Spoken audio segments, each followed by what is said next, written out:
Am I the idiot for yelling at my roommate for not sharing ice cream? I live with my sister and her boyfriend, who I will refer to as a roommate. He is my age and was my friend before he met my sister. I often bring home food to share with them, because I like to be able to eat with them and bond. They do not spend a lot of time with me otherwise because I am autistic and tend to be really annoying.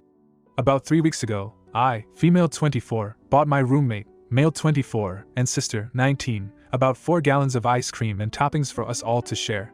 I intended for them to take as much as they wanted, and while they took a lot more than I had expected, I did not complain. I did tell them they could have some. But a few days ago my sister came to me and explained that our roommate bought ice cream for himself and that neither of us are to eat it, as it is just for him, and he is having a bad week. Okay, fine by me, he has every right to get stuff for himself. It was weird that she brought it up though, and it felt kind of targeted to me. I have never taken any food of his at any point. He writes his name on stuff and I don't touch it, so why the clarity with this ice cream? Here is where I became angry. And I am thinking I am probably unreasonable and that my anger was a result of my mental issues and not any real slight on me. I need other opinions. This morning I spotted my sister and him eating the ice cream. They didn't say anything to me, and did not make any move to offer me any. I made a sarcastic comment about him not sharing when I shared so much fairly recently. And he replies really in an irritated voice with, "I only had one bowl." The thing is, it was a cereal bowl-sized serving of ice cream, absolutely loaded with toppings like it's no-wait day at the Froyo shop. I don't know if he had more after that or if my sister ate the rest, but he certainly had more than enough of my ice cream to not be considered an insignificant amount. So him acting like it was such an insignificant share pissed me off. Not only could he not be bothered to share with me, he goes out of his way to tell me he won't share with anyone, only to share with everyone in the household other than me. And then on top of that, he dismisses what I shared with him as being insignificant. I understand that she is his girlfriend, but he specifically had her tell me he wasn't sharing this ice cream with anybody, so it feels really shitty that he actually only meant that I specifically could not have any. I yelled at them I would never share any food with them again. I stormed off and apologized later. He and my sister both agree that I was being unreasonable. I spoke to my mother about it though, and she agreed with me that he was wrong and I should not share food with them anymore. Am I the idiot for yelling at him when he really did not have any obligation to share with me? You're the idiot. You have no more right to your roommate's food than you do to rummage through their wallet.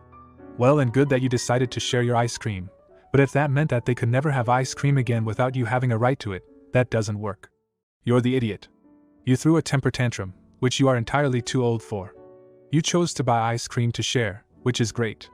He bought ice cream for himself after a bad week and didn't want anyone else eating it, and there's nothing wrong with that. He then decided to allow his girlfriend to have some. Again, nothing wrong with that. He wasn't obligated to offer you any and you weren't entitled to any. Making sarcastic comments and having a fit were unneeded responses to that. Now, for the next story.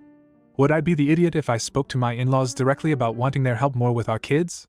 My husband, male 32, and I, female 34, have 2 children aged almost 21 months and 4 months. Naturally, this is a difficult and challenging season of our life. Any parent would understand that we are surviving, not necessarily thriving. My in-laws sold their home 3.5 hours away and purchased a home 1.5 hours away under the veil of being closer to us to be more actively involved grandparents to our 2 children. Since they have moved, we do not see them any more than we did when they lived 3.5 hours away. This breaks my husband's heart. Added, they decided to move on their own accord, and told us for months it was because they wanted to be closer to us, which was wonderful to hear, and we were excited for them to be closer for things like grandparents reading day at daycare or for being there Christmas Day with our kids. I encourage him to ask them directly to come visit, to come over XYX days we are free. And encourage him to set up a plan with them so they know we are wanting some help. 2 under 2 has certainly been taxing, and especially the last few weeks, toddler tantrums. I have asked my husband to be more direct and tell his parents we need some help and a break. He instead takes the passive approach of saying if you're free and want to come visit we'd love to see you. Instead of a direct we need help, can you come over? The in-laws have not taken him up on his offers to come visit. My husband is of the opinion that if they wanted to come see their grandkids, they would, so he would not beg or bag, which I don't disagree with. However, we are all at the end of our ropes, and some extra hands to help with the baby and entertain a toddler would be really wonderful. Would I be the idiot if I spoke to my in-laws directly about us wanting their help more? Additional context. We have both had several mental breakdowns in the last few weeks from overstress, frustration, and exhaustion. My family lives 1,500 miles away. We could hire a sitter or a doula. But this is enmeshed with my husband's desire for his parents to be more actively involved in our kids' lives. Edited to add, we are certainly not hoping for someone else to raise our kids. We are also not asking them to come over and babysit. We are asking them to come spend time and maybe feed the baby for us while we tackle some chores or play cards with the toddler so he gets some more 1:1 attention. Edited, we are not looking for a babysitter, nor is our intent to leave them with our kids and we leave to go do our own thing away from the home. We are hoping/asking for them to come join us in our crazy on a Saturday for a few hours. Our kids are in daycare during the week and we both work full-time. We are not looking for childcare solutions. Just a little relief from the crazy on a Saturday now and then. I also am asking mostly because my husband wants to have his family help and is heartbroken then don't want to help more. We can totally hire someone easily. I am asking how, or if, it is appropriate for me to tell them directly that we would like their involvement, specifically. You're the idiot. You and your husband chose to have these kids. They are your responsibility. Your husband's approach with his parents is fine if they want to help, they will initiate it. You are not entitled to anything from them, whatever your husband desires. As you said, you can hire a sitter/nanny/ or whatever. Yes, you would be an idiot. Your in-laws aren't obligated to help you with your kids. If you need help, hire some help. You even say in the post that you are able to do so. It's sad that they don't want to come visit more, but I think your husband is taking the right approach. I don't see how making it clear that what you actually want them to do is work, not just visit, is going to make visiting any more appealing to them than it seems to be now. Now, for the next story. Am I the idiot for having semi-long phone calls with my family while on my honeymoon? Me, female 29, and my husband, male 30, are on the 5th night of our honeymoon out of state. Last night I got a call from my sister, female 21, who lives with us, that my brother, male 23, was in an emergency situation. We talked for about 30 minutes as she explained what happened. Some of it did involve cops coming to my home. Tonight, my brother called me asking for my advice. The situation is very serious and may involve legal implications even though he is innocent. He and I talked for a half hour, and my husband decided to try to go to sleep. I admit I should have left the room for the call, but I guess I thought he was somewhat invested and might want to hear what was going on. He chimed in a few times to also offer advice to my brother. I offered what I could, being so far away, and we made a plan for when I got back. After that call, I immediately called my grandma who is in the same town as my brother to see if she could reach out and help him while I am out of town. I spent 13 minutes giving her the rundown. When I got off the phone with my grandma, my husband was upset. He felt like I should have just had a brief conversation and reminded them I'm on my honeymoon and to not disturb us. He was also mad that I spent so much time on the phone while he was trying to go to sleep. I would normally agree with him if it was some sort of minor family drama.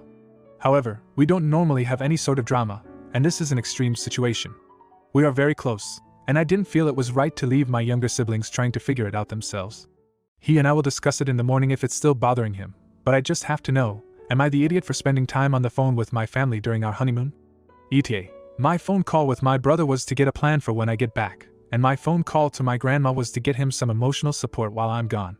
Both phone calls with the purpose of quickly, but compassionately, handling the situation to the best of my current ability so I could bring my focus back to my husband for the remainder of our trip. Realizing now that the purpose of these calls may not have been clear to my husband, so I will discuss with him when he's up in the AM. Not the idiot. Emergencies happen no matter what someone has going on. He is being very cruel to expect you to blow off family, even on your honeymoon. Apparently it's a legal issue, so ask how he would feel if his sister blew him off while she was on her honeymoon.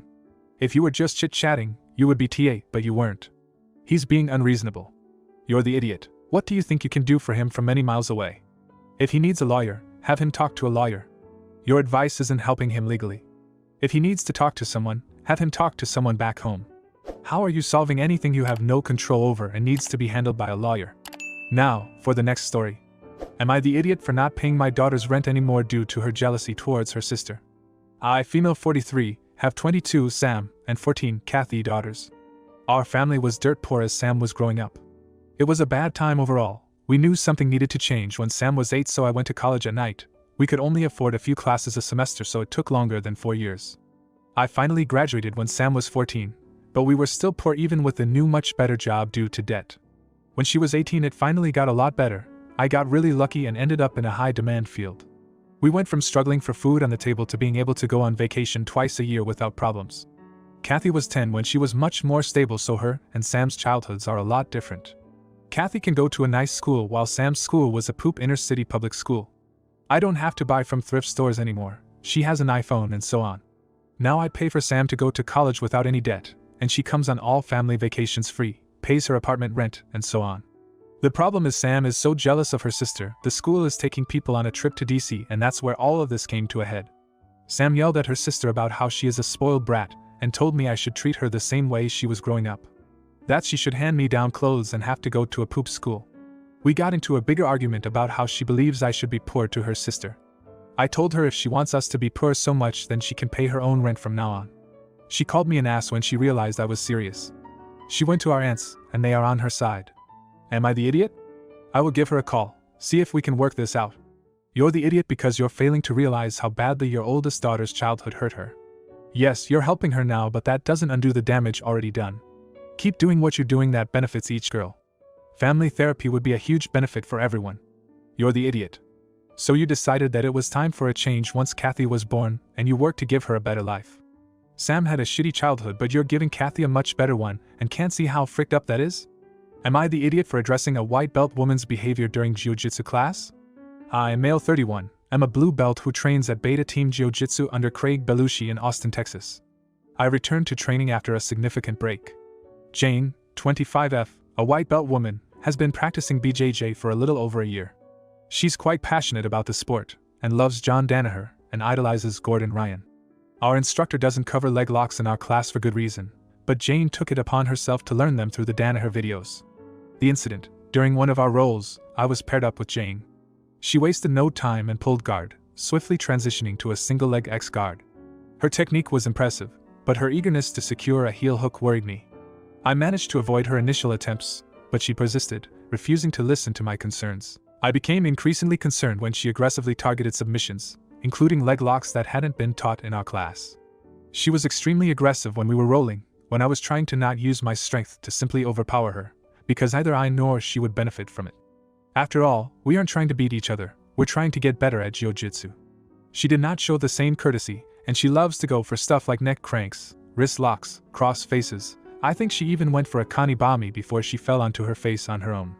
Politely, I requested that Jane refrain from applying such techniques, explaining that I hadn't learned them yet and would prefer to focus on the techniques taught by our instructor. Unfortunately, my requests fell on deaf ears. Jane continued to disregard my concerns and persisted in attacking my legs throughout the roll. As the roll continued, Jane shifted to an outside ashigarami and initiated a straight ankle lock. She cranked it hard, and despite my immediate tap, she held on for an extra second before releasing the submission. This left me feeling frustrated and concerned for my safety.